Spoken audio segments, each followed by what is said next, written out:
एक देश एक चुनाव पर कमेटी की रिपोर्ट आई सामने। पूर्व राष्ट्रपति की अगुवाई वाली पैनल ने सौंपी 18,000 पन्नों की रिपोर्ट। आसान भाषा में समझे इलेक्शन को लेकर की गई सिफारिशें। एक देश एक चुनाव कराने से जुड़ी सिफारिशें राष्ट्रपति द्रौपदी मुर्मू को सौंप दी गई हैं। पूर्व राष्ट्रपति रामनाथ कोविंद की अगुवाई वाली पैनल ने 18,000 पन्नों की रिपोर्ट सौंपी है। आइए जानते हैं कि इस रिपोर्ट में किस तरह की सिफारिशें की गई हैं और बड़ी बातें क्या है। जानकारी के मुताबिक पूर्व राष्ट्रपति रामनाथ कोविंद की अध्यक्षता वाली उच्च स्तरीय समिति ने लोकसभा, राज्यों की विधानसभा और स्थानीय निकायों के चुनाव के एक साथ कराने को लेकर अपनी रिपोर्ट राष्ट्रपति द्रौपदी मुर्मू को सौंप दी है। जानकारी के मुताबिक समिति ने राष्ट्रपति द्रौपदी मुर्मू को 18,626 पन्नों की रिपोर्ट सौंपी है। रिपोर्ट 2 सितंबर 2023 को समिति गठन के बाद से तैयार की जा रही थी।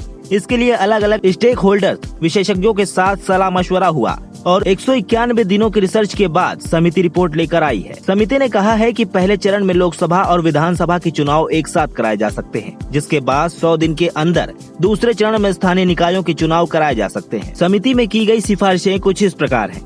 पहली, समिति की सिफारिश है कि लोकसभा, विधानसभा चुनावों के साथ साथ पंचायतों और नगर पालिकाओं के चुनाव कराए जा सकते हैं। हालांकि समिति इनको 2 चरणों में लागू करने की सिफारिश करती है, जहां पहले चरण में लोकसभा और विधानसभा के चुनाव और फिर 100 दिन के अंदर दूसरे चरण में स्थानीय निकायों के चुनाव कराए जाने की बात है। दूसरा, समिति ने संविधान में कुछ संशोधन की भी वकालत की है। इसके तहत कुछ शब्दावली में हल्का बदलाव या यूँ कहें कि उनको नए सिरे से परिभाषित करने की बात है। एक साथ चुनाव को जनरल इलेक्शन कहने का सुझाव दिया गया है। तीसरा, सिफारिश के मुताबिक लोकसभा, विधानसभा चुनाव के बीच अगर एक तालमेल बैठ जाता है और एक देश एक चुनाव होने लगता है तो यह हर 5 साल पर हुआ करेगा। हाँ, अगर कोई सदन 5 वर्ष की अवधि से पहले भंग हो गई तो फिर मध्यावधि चुनाव अगले 5 साल के लिए नहीं बल्कि केवल बचे हुए कार्यकाल के लिए होगा, ताकि अवधि पूरा होने तक राज्य और लोकसभा चुनाव एक साथ कराए जा सके। चौथा, लोकसभा का 5 साल कार्यकाल पूरा होने से पहले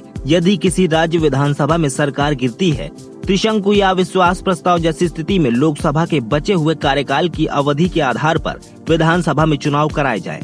जैसे लोकसभा 5 में 1 साल का कार्यकाल पूरा कर चुकी और कहीं राज्य में सरकार गिर गई तो विधानसभा चुनाव 4 साल का कराया जाए। 5वां, सिफारिशों में एकल मतदाता सूची तैयार करने का भी सुझाव है और इसके लिए संविधान के कई अनुच्छेदों में संविधान संशोधन की सिफारिश की गई है।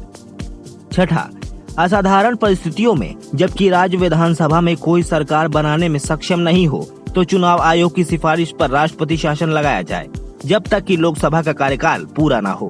7वां, लोकसभा की पहली बैठक के दिन एक अधिसूचना जारी कर राष्ट्रपति 324A के प्रावधान को लागू कर सकते हैं। उसे निर्धारित तिथि कहा जाएगा। इस निर्धारित तिथि के बाद लोकसभा और विश्व का कार्यकाल 5 साल के लिए होगा। जहां यह कार्यकाल पूरा होने से पहले सरकार गिरती है तो बाकी समय के लिए चुनाव कराए जाने की बात है। 8वां, पूरे देश में एक साथ चुनाव कराने के लिए चुनाव आयोग लॉजिस्टिक का अनुमान लगाए और उस पर अपना ब्यौरा दे। साथ ही पूर्व राष्ट्रपति रामनाथ कोविंद की अध्यक्षता वाली यह उच्च स्तरीय समिति एक साथ चुनाव कराने के लिए संविधान के अंतिम कई अनुच्छेदों में संशोधन की सिफारिश की है।